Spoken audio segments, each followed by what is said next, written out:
Good morning again. So every Sunday, we recite our congregational affirmation, and we say that our great covenant is to dwell together in peace. And one Sunday, my brain got stuck on that, and I just kept thinking about that, and I spent most of the day kind of wondering what that means. Because I don't think I'm alone in generally thinking of peace as the absence of something, like the absence of strife. Darkness is the absence of light. Peace is the absence of strife, war, conflict. More personally, as the absence of troubling thoughts or turbulent emotions. But I knew that can't be what we mean in our affirmation for a few reasons. One, it just seems too much like Orwellian newspeak to talk about peace as double plus on more, right? We don't make a covenant about the absence of something. For another, if peace means no strife, it implies that it means we'll always agree on everything and get along all the time. And as much of an awesome ideal as that would be, I don't think that's realistic enough to make a great covenant about it. So I did that totally unoriginal thing of looking up peace in the dictionary. And the first two definitions do describe peace as the absence of strife or the absence of war. Not until the third definition do you find a sense of peace as its own thing, as a state of mutual harmony between persons or groups. We'll return back to that in a minute. I also asked several people what they think of when they hear peace. Most of them think of tranquility, their favorite activities, their favorite places, being calm. Some of them thought of peace signs, hippies, white doves, and rainbow flags.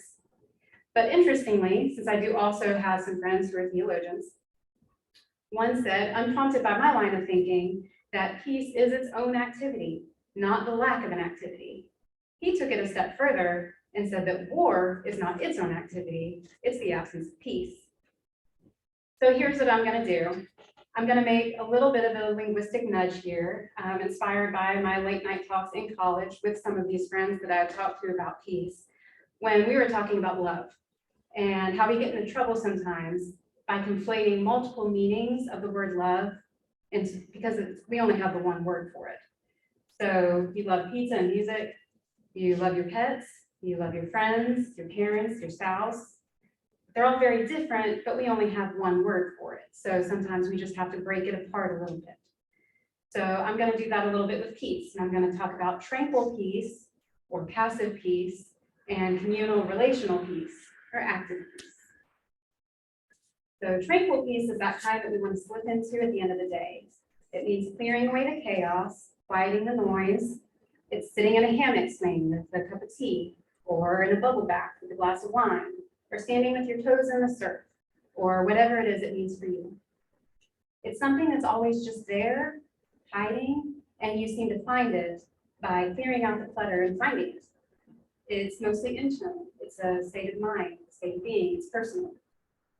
A healthy community can certainly help you find tranquil peace. I imagine it's easier to find inner calm if your interpersonal relationships are enjoyable. But also, tranquil peace leads to behavioral peace, right? I mean, I didn't look it up or look for studies. It just seems to follow that calm people will make calm decisions. And that is a fantastic thing. And it is a driving focus of many people's religious practices. So is that what we mean? Let's think about it for a minute. If our great covenant is to dwell together in mutual inner peace, what might that look like? We do talk on occasion about the various benefits of meditation, both physically and mentally, from scientific and religious viewpoints. We have yoga and meditation groups that meet in our building. We walk the labyrinth at Reverend James on special occasions. So that's it, right? Well, no. We can see that this idea is one facet of our faith tradition rather than the core tenet by looking at the rest of our congregational affirmation to help one another and at our principles. So let's take a look at communal relational peace or active peace. This is where it becomes tricky. Because if you think about it the same way as tranquil peace, you're going to run into some serious issues. If you think that peace is out there and underneath the surface, and you just have to let it rise, you're going to treat your search for peace much differently than you will if you think is its own activity. If the former, you'll think that communities are naturally peaceful, and peace is something that just happens, you just need to get out of the way and let it rise. If the latter, you'll recognize that you need to intentionally cultivate it. And it sometimes seems to go directly against what we think of as peaceful if we're thinking of passive peace, because finding interpersonal peace can be really uncomfortable. In a 2009 study, researchers gave a whodunit murder mystery to groups of 3 who were part of either the same fraternity or sorority. After giving them a few minutes to debate it, they set a time limit, let them start debating it, and then they added a 4th person to these groups. Some of them were part of the same fraternity or sorority. Some of them got an outsider, someone who was not associated with the in-group.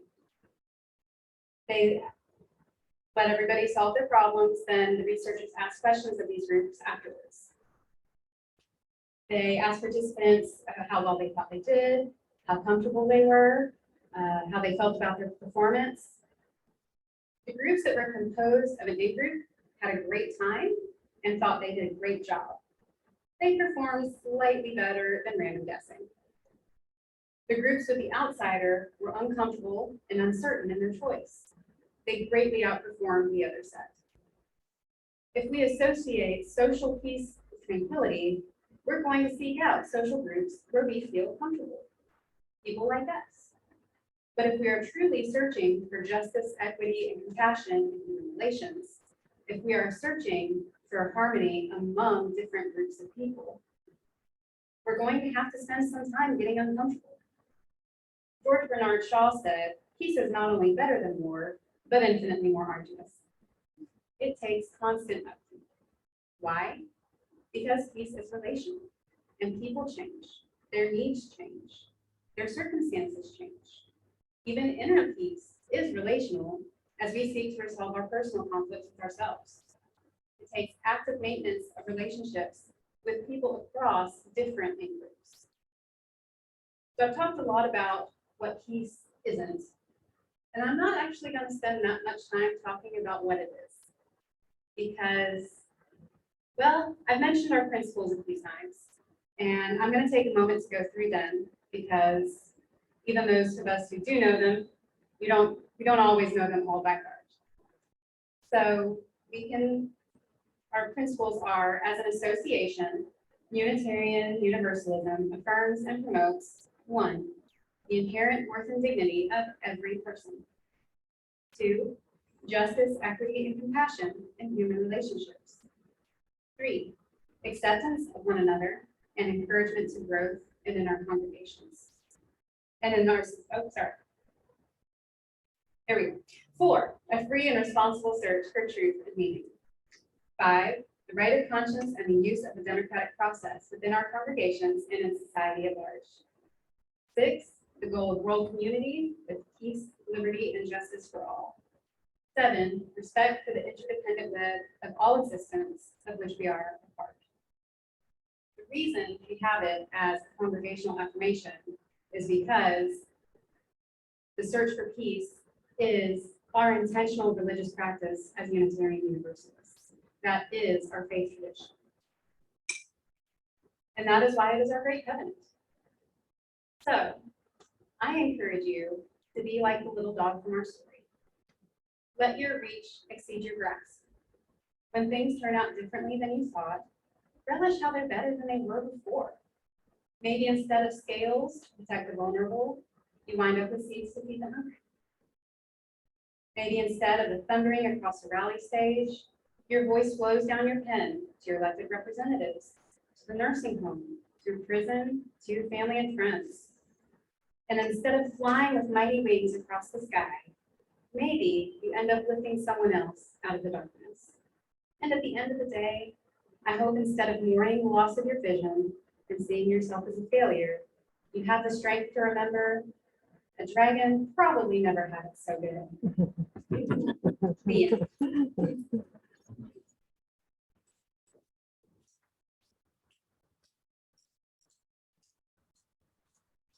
Thank you, Tanya.